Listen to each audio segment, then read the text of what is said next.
Ever since you were 3 months old, you've been a prisoner, kept weak and feeble. So your captor is free to experiment on you as she pleases and keep you locked away from the world, like a bird in a cage that she has crafted out of your own body. The only hope you've ever had was that someday a prince would come and rescue you. And finally, after 23 years of waiting, today is that day. Your phone buzzes. He's here, and he wants you to let him in. You can't believe this is happening.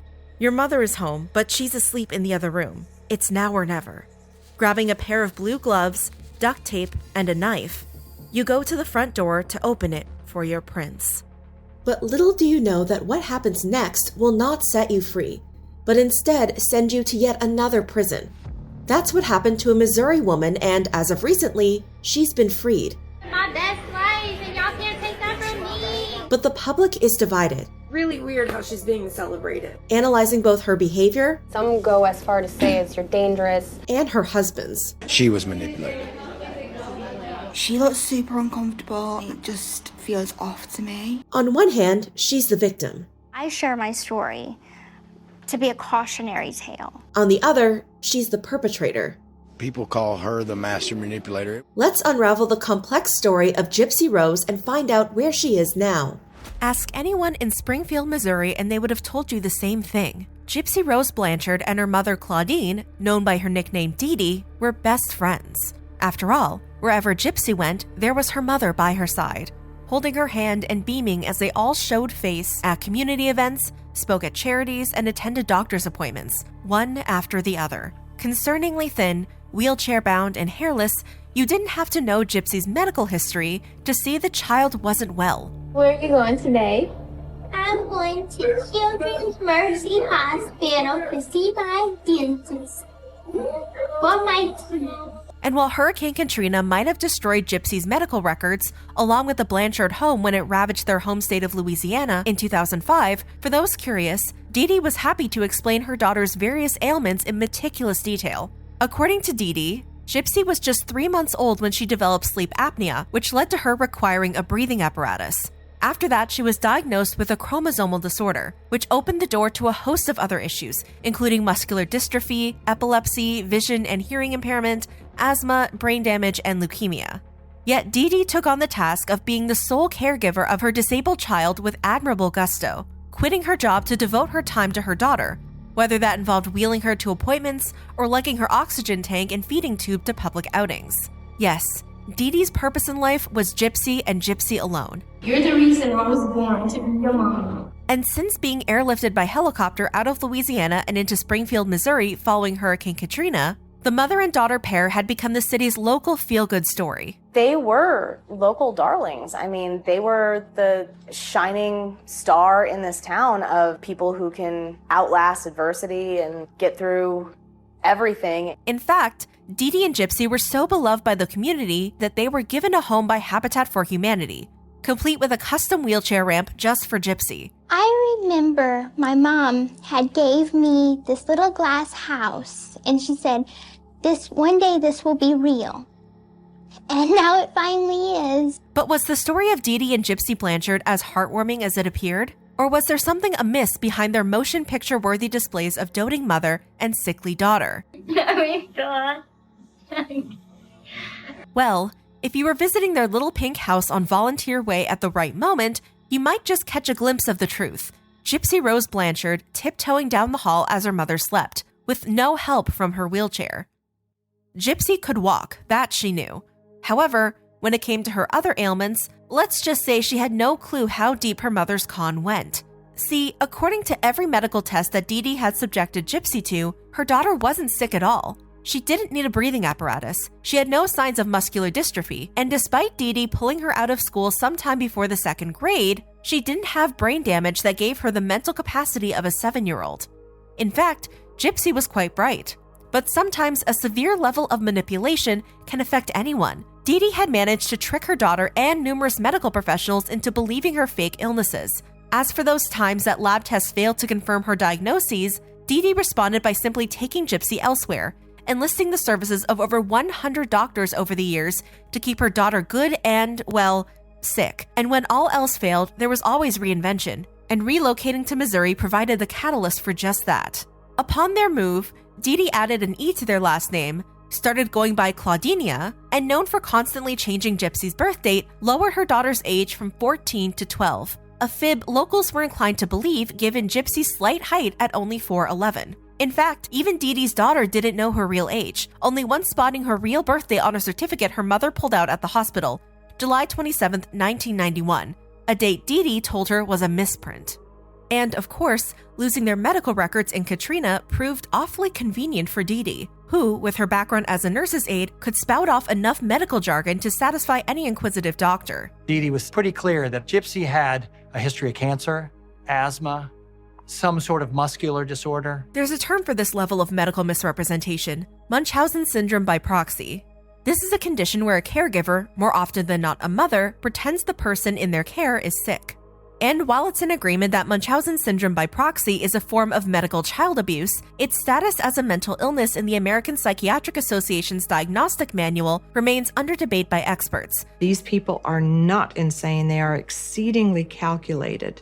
They plan, they hide the behavior, they go to great lengths to maintain that they're right. But regardless of whether Dee Dee's mistreatment of her daughter was a conscious choice or not, from her medical training to her concerns beginning with sleep apnea, Dee Dee had all the hallmarks of the syndrome. In fact, according to Dee Dee's own family, she historically had a warped idea of right and wrong, from allegedly stealing the personal items of family members when things didn't go her way as a form of payback, to writing bad checks and credit card fraud. Her stepmother also believed Dee Dee had been poisoning her by putting the weed killer Roundup in her food, leading to her being bedridden for 9 months. There was also a rumor in the family that Dee Dee had been responsible for their mother's death through withholding food until her mother succumbed to a slow starvation. As for Dee Dee's mistreatment of Gypsy, well, her daughter's medical history made that evident.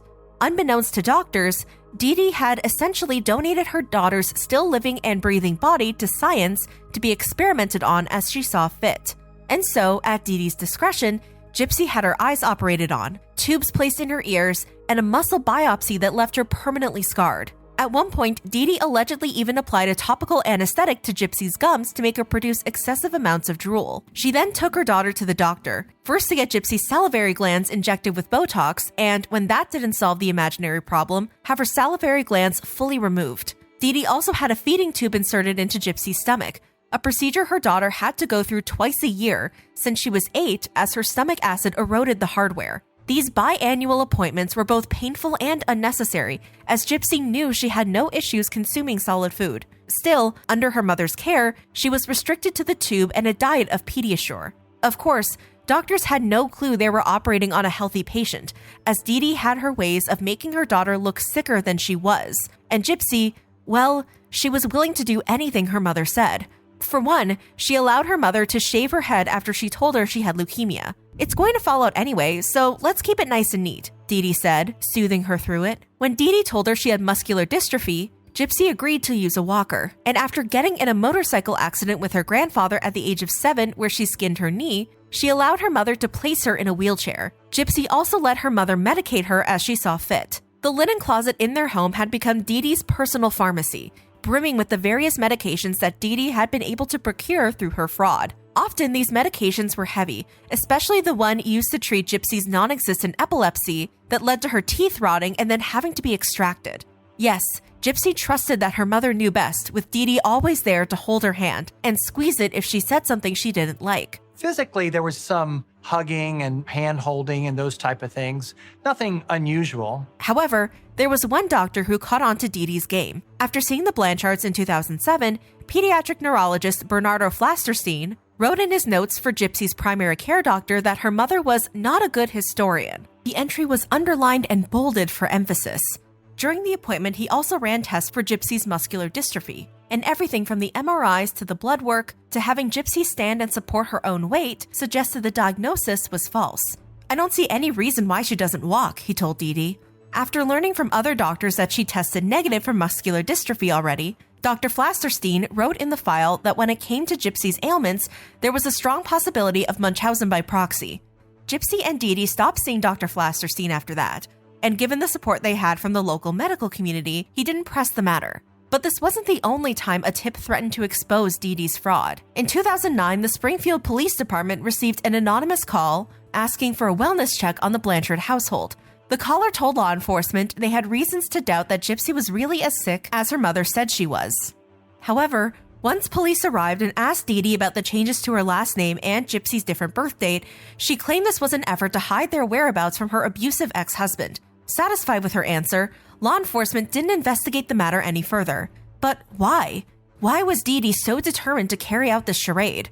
Well, in most cases, those afflicted with Munchausen syndrome by proxy are often after one thing: attention. And Dee Dee certainly got that, as communities across Louisiana and Missouri rallied around her and her daughter. However, it seemed Dee Dee wanted more. One part of Dee Dee's fraud was almost certainly money. It's amazing. It's amazing, the outpouring of love and support. Whether it was donations, free trips to Disney, or a house. It's beautiful, and it's happy, and it's full of love. The mother and daughter's lifestyle was courtesy of the Ronald McDonald House, the Make-A-Wish Foundation, and the good intentions of the public, including celebrities like Miranda Lambert, who gave the pair $3,500 from her personal account. But then there was something else Gypsy's phony sicknesses provided Dee Dee: control. She could starve, medicate, surgically alter her daughter whenever she chose and be labeled a hero for it. After all, Dee Dee had convinced anyone, even Gypsy, that her daughter had at most a year, maybe 2, until she passed. And when Gypsy inevitably survived those years, well, it was a miracle, and her life expectancy had adjusted accordingly as Dee Dee continued to act as her caretaker and warden. Yes, Dee Dee was protective, not allowing her daughter to socialize, behave, or live the same way other kids did. But she was all Gypsy had. As the product of a relationship between 17-year-old high school student Rod Blanchard and her mother, who told him she was 21 at the time when she was really 23, Gypsy was blamed for their failed marriage as she wasn't the son that her father wanted. And sure, Rod and his new wife Christy would visit from time to time when they still lived in Louisiana and called her in Missouri, but Gypsy was well aware that the only person in her life that truly loved her was her mother. Still, Gypsy had hope that one day someone else could. See, outside of hospital waiting rooms and painful procedures, Gypsy found brief escapes in fictional fantasy worlds. She taught herself to read with Harry Potter, had a long-spanning interest in sci-fi, and perhaps, above all else, was obsessed with Disney princesses. And these tales taught her one lesson: if you want to be rescued, you have to wait for your prince. Luckily for Gypsy, she had just the guy in mind to fill that role. This takes us to 2011, the year of Gypsy's first and only runaway attempt. See, when attending a sci-fi convention with family friends, she became acquainted with a 35-year-old man whom she secretly began chatting with online. Then, one night, Gypsy decided to pack her belongings and hitch a ride to Arkansas to meet her virtual pen pal. Dee Dee, however, tracked Gypsy down and used fake papers that showed she was a minor to scare her new friend off, despite her daughter's real age being 19 at the time. Once home, Dee Dee punished her daughter accordingly by allegedly chaining her to her bed. What did she use to bind you to the bed? Handcuffs and a dog leash. According to Gypsy, the dog leash was attached to Dee Dee so she could feel any movement Gypsy made. And to further the extremes of this punishment, her mother allegedly destroyed Gypsy's laptop and cell phone and withheld food while continuing to eat as she pleased. So it was these things that she would do that was almost haunting. After 2 weeks, Gypsy was unchained, but that didn't mean she was free. No, as someone who reportedly dabbled in witchcraft, Dee Dee had other ways to ensure her daughter never left her again. According to Gypsy, her mother printed out a picture of the man she had run away with and a picture of Gypsy and placed it in a jar with a cow's tongue and some of her daughter's menstrual blood and buried it in the backyard, saying, "You will never find love.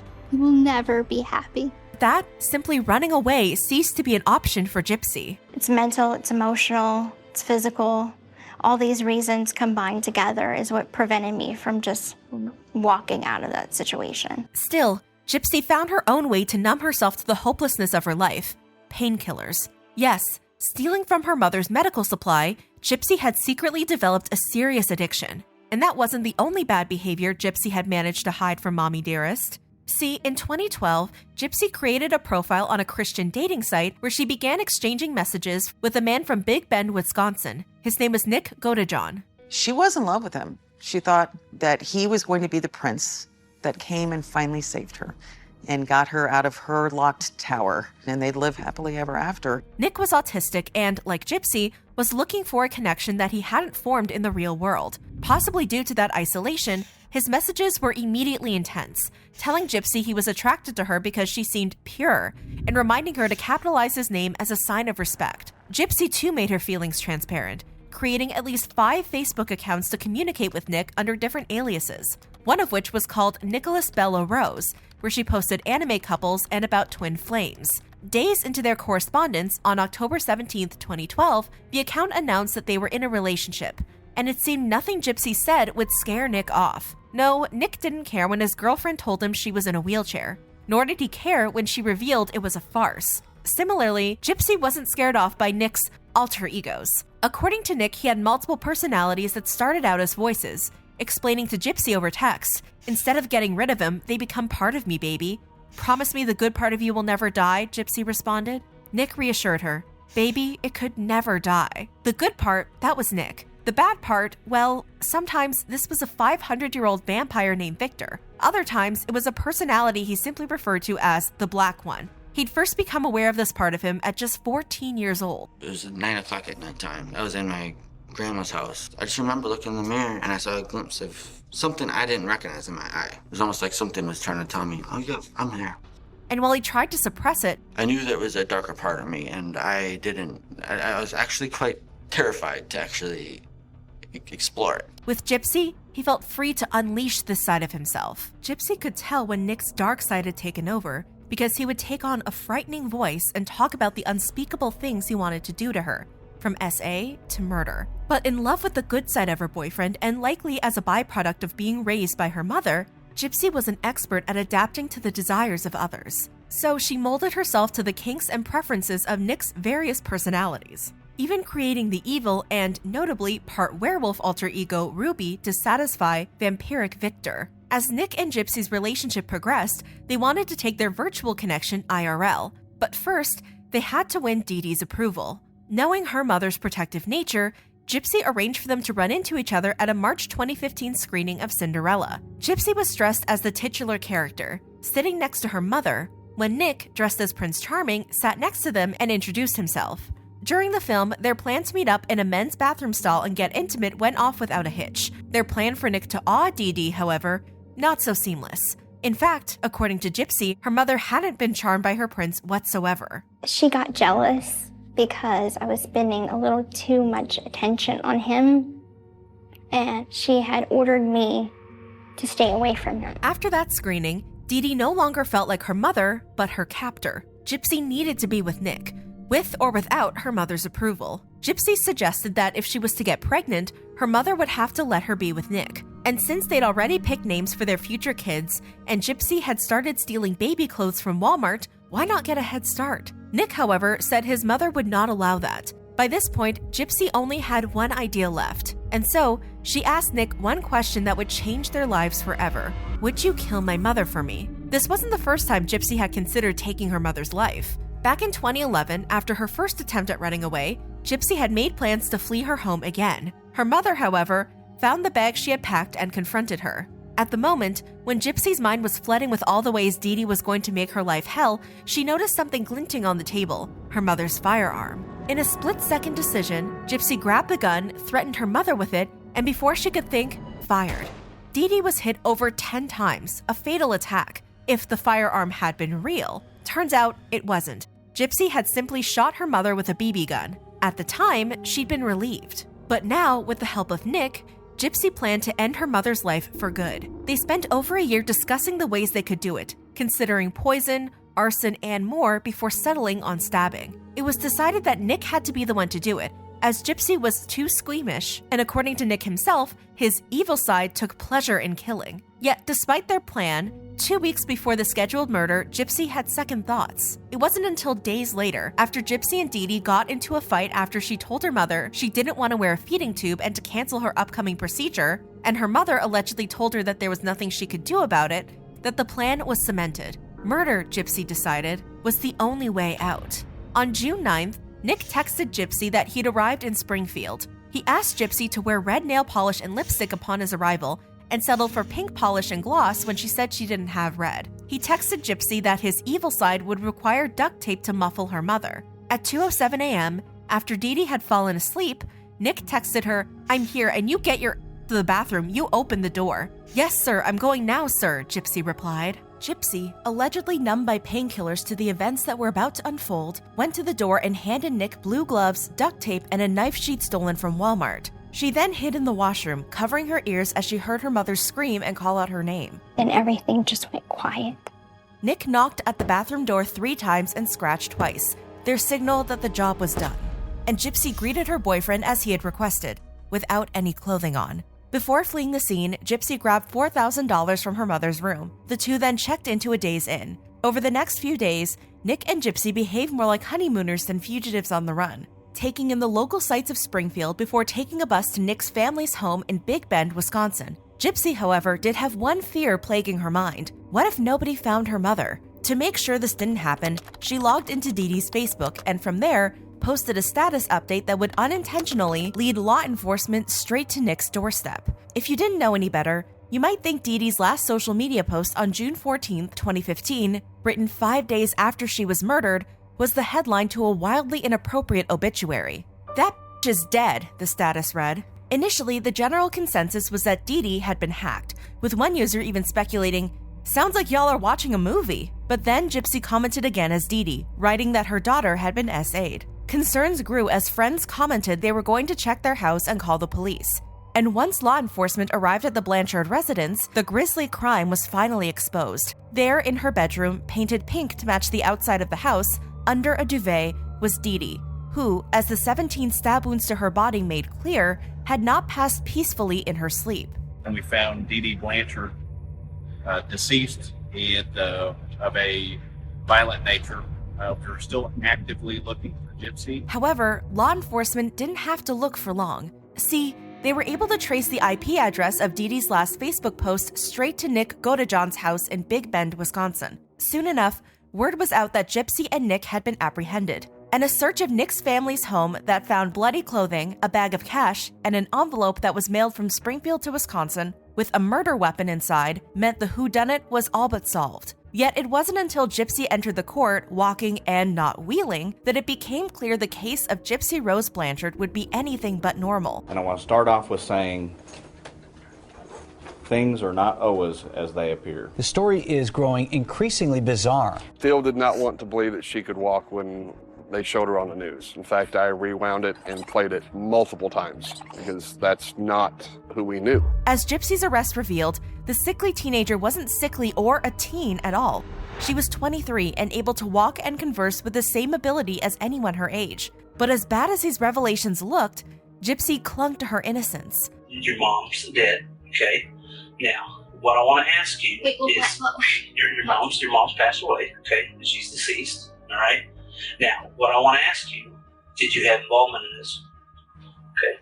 I don't know what happened with mental health. And shifted the blame to her boyfriend. The only reason I could think of is because he wanted me to himself. Okay.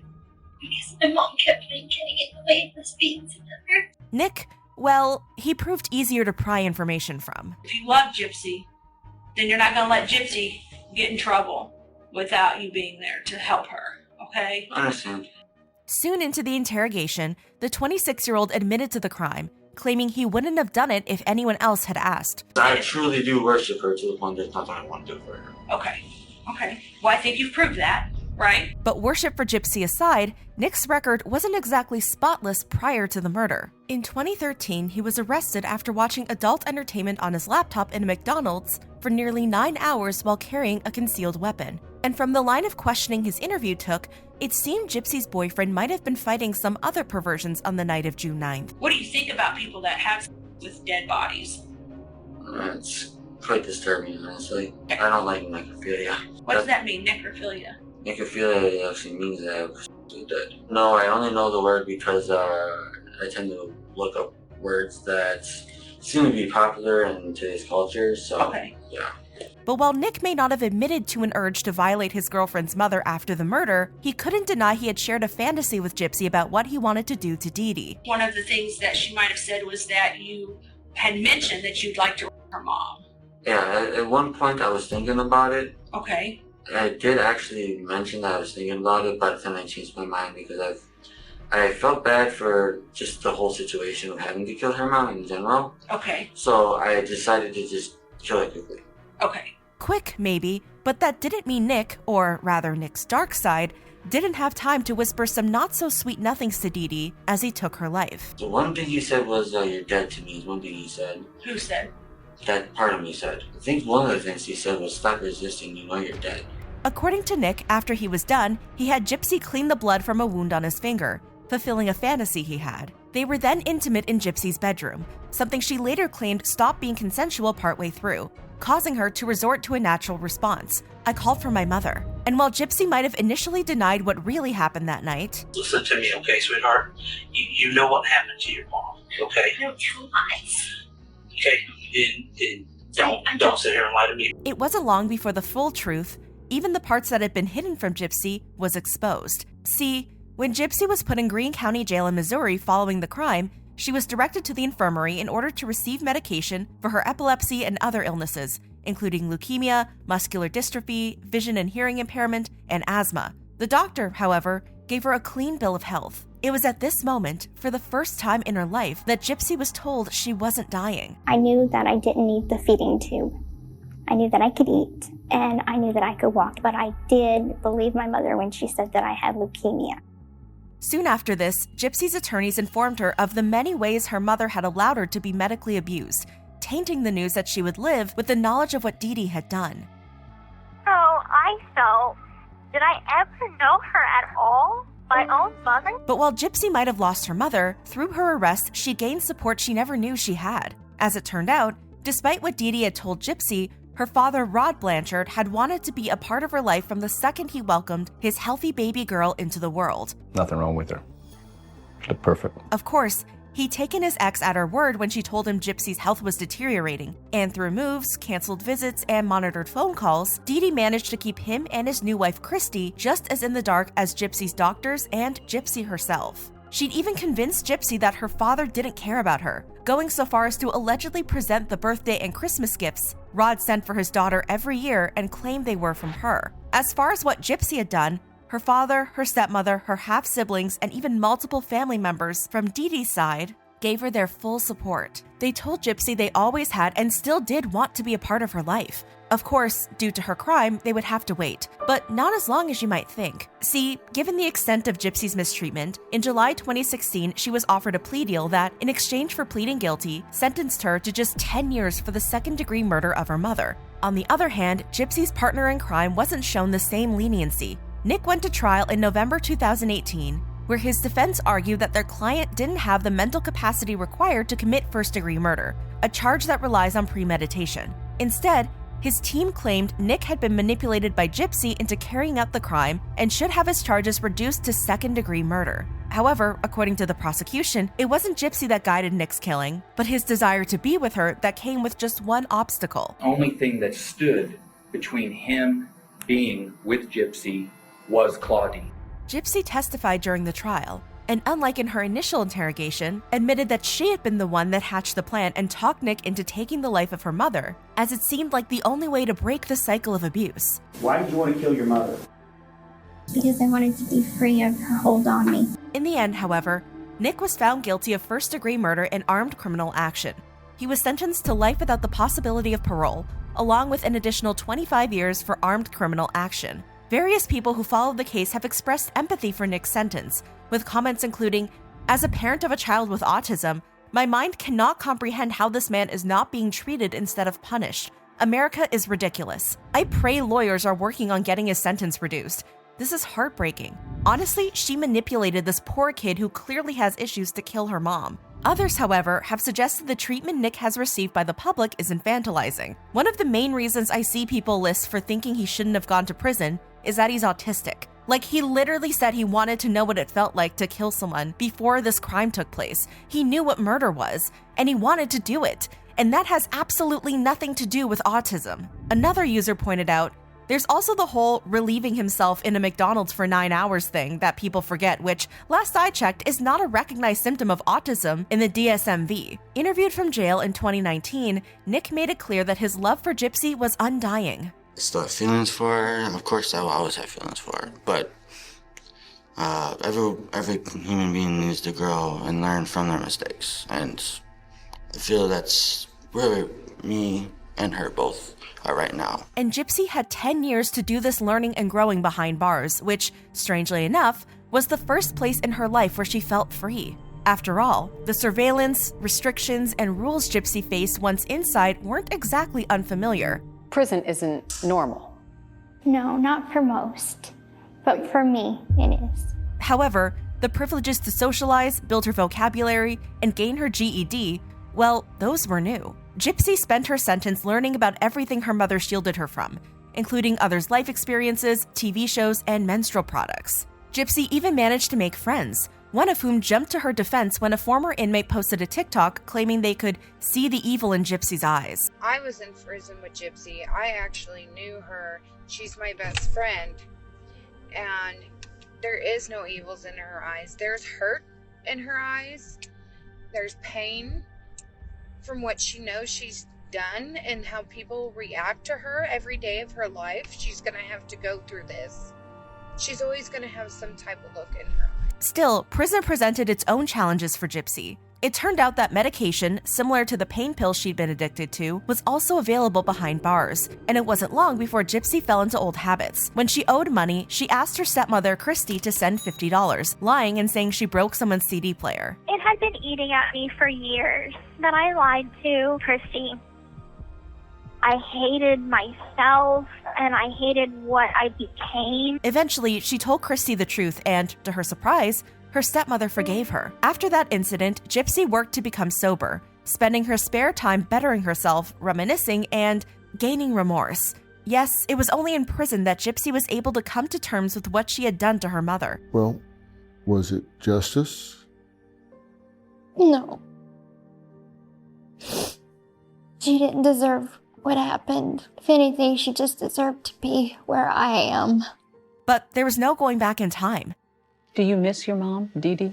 Yeah, I miss my mom. Just like there was no pulling her case from the true crime archive that the media continually drew from. By 2018, 2 documentaries had been released on Gypsy's story, leading to a resurgence in public interest. However, what really put the case, Munchausen syndrome by proxy, and Gypsy herself on the general public's radar was the wildly successful 2019 miniseries The Act, starring Joey King as Gypsy and Patricia Arquette as Dee Dee. Mirror, mirror on the wall, who's the fairest one of all?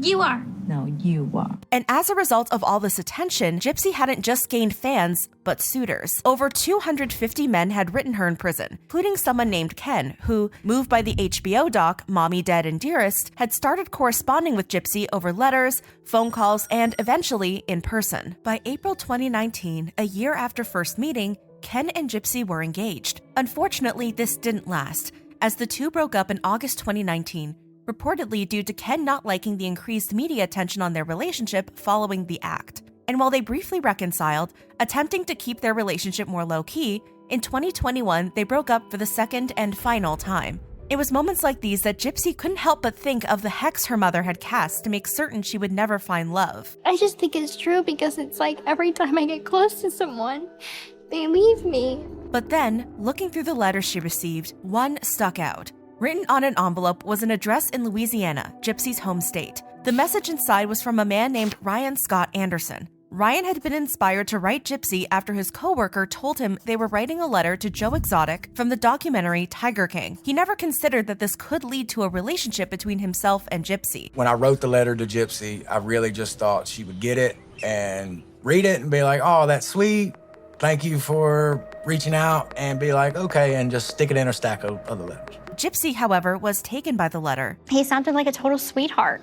And I'm like, I'm gonna write this guy back. From there, a relationship bloomed, and despite suggestions from family members that they wait until Gypsy's release, they married on July 21st, 2022. But even behind bars, their relationship faced challenges. At one point, Gypsy told Ryan she had a dream that she broke up with him to be with her ex-boyfriend Ken. Later, Ryan learned they had spoken again, leading to tension between the newlyweds. However, after arguing it out, Ryan forgave Gypsy and continued preparing amongst family for her release, which, as it turned out, wouldn't be as far off as they initially thought. In September 2023, Gypsy was granted parole after serving over 85% of her sentence, and her release date was scheduled for the end of the year. I've been incarcerated for 8.5 years.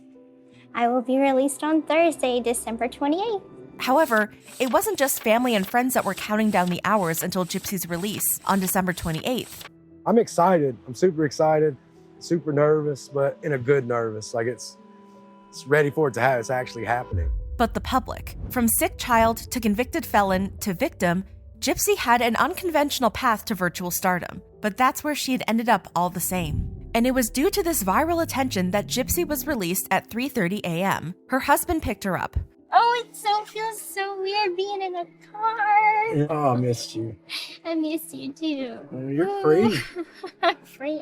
But while her family rented a home near the prison in Kansas City, where Gypsy planned to celebrate a belated Christmas with them, attend a Kansas City Chiefs game in hopes of seeing her idol Taylor Swift, and more, the festivities were cut short when her parole officer in Missouri directed her to go straight back to Louisiana due to security concerns. It was a jarring confrontation with her new reality for the just-released inmate, and it wasn't long before Gypsy's worst fears resurfaced. What if they're gonna send me back? They're not gonna send you back. I'm so sorry. I didn't want. Sorry. And unfortunately for Gypsy, the public wasn't going to let her go anytime soon. I do not feel free right now. I feel like I am in a different form of prison. Like it or not, Gypsy became an overnight star with now over 8 million followers on Instagram and over 9 million on TikTok. The public wanted to know where she was. Am I the only one that woke up looking for live footage of Gypsy Rose being released? What she was doing? People noticed that she did not have on any shoes. That's when people saw her going into a shoe store with these boots on that were much too small for her and didn't fit, and her and her husband went straight to get her some new sneakers. And what she was wearing. Miss Girl is already in some Zara Girl. Do you see her? I love this for her. Fan cams were created in her honor, and users, along with small businesses, were full of support and offers to shower Gypsy in dresses, bikini waxes, and BBLs? And while the mania surrounding her may have been an adjustment, adjust Gypsy did.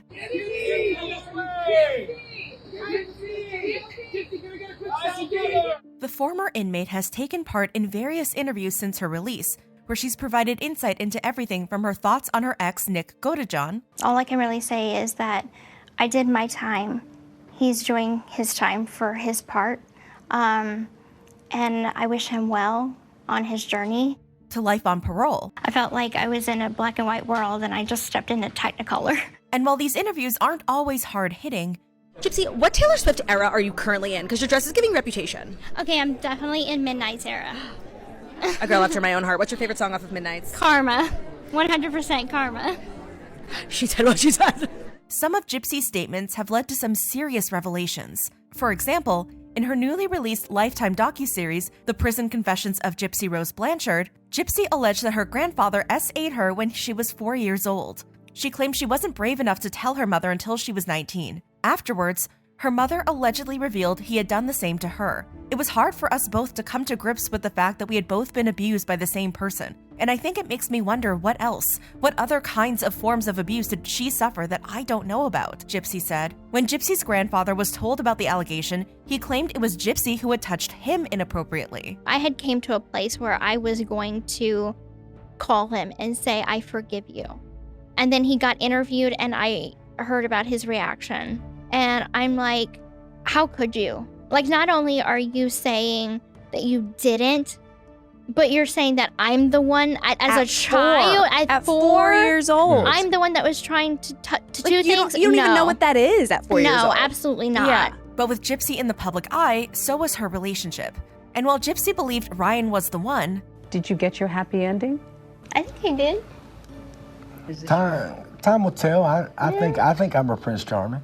Clearly not everyone was smitten, as negative comments on her husband's Instagram post prompted Gypsy to write, Ryan, don't listen to the haters. I love you and you love me. We do not owe anyone anything. Our family is who matters. If you get likes and good comments, great. If you get hate, then whatever, because they don't matter. I love you. Besides, they jealous because you are rocking my world every night. Yeah, I said it, the D is fire. Happy wife, happy life. According to Gypsy, stepping in to defend her husband against the hordes of online profiles was only natural. I can handle negative comments towards me because I don't care. But when it's about somebody that I love, I want to clap back. As for Ryan, he seemed unfazed by the hate, replying back, "Who said I gave a damn about what these jealous people say anyway, haha. Now come get it, baby." Yet, despite Gypsy's defense of her husband, that hasn't stopped negative feedback about the relationship as social media users continue to analyze their interview clips. People call her the master manipulator. It wasn't that. It was the other way around in that relationship with her ex. It was the other way around. She was manipulated.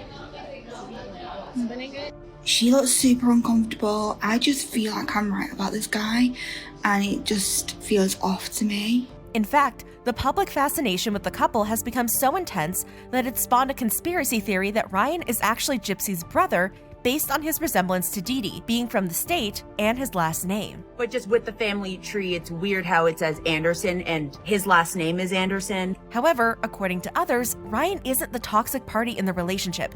Gypsy allegedly is. Many have dubbed the internet's obsession with the ex-inmate as creepy. The way many of you are like obsessing over her, do you know that she somebody? Her mother at that? Why are y'all not alarmed? Others have even drawn comparisons to the way Gypsy holds Ryan's hand to how her mother used to squeeze her hand to signal when Gypsy said something she didn't approve of, and in one clip, possibly told him to shut up. God, I got old so quick. How did that happen? You never went to school either. And not only was Gypsy's new life being analyzed, so was her old one. It turns out not everyone was convinced of Gypsy's innocence, so both old and new footage began circulating the internet. People shared a clip from a new Lifetime docuseries showing a never-before-seen home video Gypsy made for Nick before the murder. Cell phone video that Gypsy had taken shows her walking through her mother's bedroom, and she points at the mattress and then makes this motion with her hand. A motion that one could describe as stabbing. While Gypsy blames the hand gestures on being high on painkillers, the internet couldn't come to terms with Gypsy's choice. She had enough freedom to make videos and create a relationship online. She could have left with him, called the cops, and exposed her mother. Some pointed to the police report, specifically the DNA found on the handle of the knife, which traced back to Dee Dee, Gypsy, and Nick, adding, "I hope they reopen the case. She needs to be investigated furthermore," leading to theories Gypsy may have participated in the murder, especially considering Nick claims he wounded Dee Dee fewer than the reported 17 stab wounds. Do you know how many times you stabbed her? 4. Who did the other 13 stabs, Gyp? However, others thought the DNA and number of wounds had a simple explanation. She is the one who stole the knife, so it would have her touch DNA on it. My mom was stabbed over 50, but the person who killed her only recalls 10. Taking someone's life has to be traumatic, so I think the brain reacts to that. Still, that didn't stop people from diving deeper into the case. Some people felt uneasy about Gypsy's role-playing as her evil character Ruby, especially the photos of her posing with a knife. Every time I think about her evil side, I remember this picture in my brain. Every time. I see this face right here and I'm just like, something rubs me wrong about this. Another highlighted more disturbing Ruby evidence, sharing the police report which summarizes a 15-minute video of Ruby discussing her chilling character and fantasies. She likes to get in trouble. She is not sorry when she gets caught, not scared of law enforcement. She would do anything with Nick to include murder, SA, assault. If at any time a girl tried to become Nick's girlfriend, she would kill them with pleasure, and there would be lots of gore and blood. They could kill her together. If it were family members murdered, she would not be so brutal and she would have to step back and let Nick handle it. She would allow Nick to SA her anytime she wanted to, but not physically assault her. She was okay with rough intimacy in SA. She was very good at stealing. She was very good at planning things. She liked to cause mischief and mayhem. She comes up with very, very bad ideas, and then referred to her bad ideas as robbery, SA, vandalism, and stealing vehicles. Then there was the jail interview clip from Nick, who put the blame on Gypsy. Because she knew right away that I admitted straight out to the whole thing that I was not going to get involved with this, no matter how much she tried to push me. It was going to have to be a darker side of me of some form that I have never had the opportunity to explore. so I did not know what it was capable of until that dark night. But Gypsy was adamant she was not involved. I don't want to have to remind people every single time that I'm not the one that committed the act of the kill. All I can really say is that I did my time. He's doing his time for his part. And even critiqued Nick's behavior in an interview with ABC 2020. I feel sorry for him, that somebody could do something so heartless and not express remorse, and not feel like he's responsible for it. This didn't sit well with some people. It's blatantly obvious at this point that she's trying to remove herself entirely from what she did and place all blame on Nick. She provided the murder weapon, the place of murder, the time they had a special code for knocking on the door. She was part of the conditions of the murder. She had her hand in every single part of this murder. However, despite the backlash, Gypsy still has her supporters, and they're calling out the way social media is turning on her. I changed my opinion on the Gypsy Rose situation in less than 24 hours. Let's talk about it. Okay, sorry, but some of us predicted this happening. Some of us told you guys this was going to happen because you chose to give a platform to a lifelong victim of abuse who then killed her mother, spent 8 years in prison, and now she's not performing the way you want her to. Did you not think about this isn't a slay pop girly queen?